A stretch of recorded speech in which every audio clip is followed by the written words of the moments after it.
Welcome to Gospel Truth, a timely message for all times. This devotional is lovingly shared by a 70-year-old, 5'7" retired Lutheran pastor, aka the little guy. Humbly acknowledging our never-ending struggles in this ever-changing world, this Christ-centered application of God's word of truth to everyday life is created and designed by this little guy for every little guy and gal, including you. The biblical basis for every timely message can be found in the words spoken by John the Baptist concerning Jesus, God's Son in the flesh, as recorded in John 3:30. He must increase, I must decrease. A phobia is a persistent, intense fear of specific persons, objects, or situations. A classic example is claustrophobia, an excessive fear of enclosed spaces. Shortly after the Jews had succeeded in having Jesus killed on the cross, the disciples demonstrated an excessive fear of the Jews by locking themselves inside a house.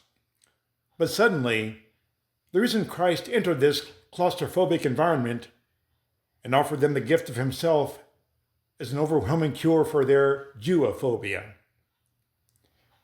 Now, none of us may have a genuine case of Jewophobia. However, from time to time, we may demonstrate debtophobia, an excessive fear of failure to make ends meet, or cropophobia, an excessive fear of crop failure, or, oh no, not again, phobia, an excessive fear that anything that could possibly go wrong will go wrong.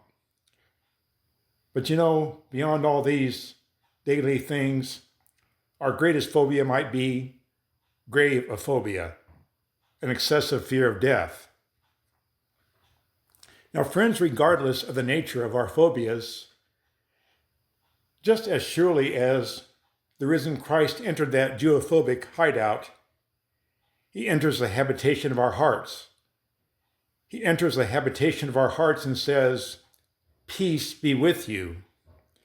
Don't be afraid of death. Because I live, you will live also. Also, don't be afraid of anything else in this life, for lo, I am with you always. I am here. Have no more fear."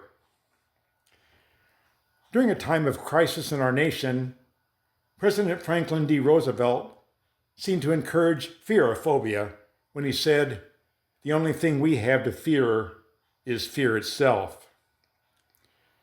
During times of personal crisis, let's adopt that same philosophy. Because Jesus Christ is alive and well, working constantly in our behalf, may fearophobia remain our only phobia. Until next time, from one little guy to another, that's the gospel truth.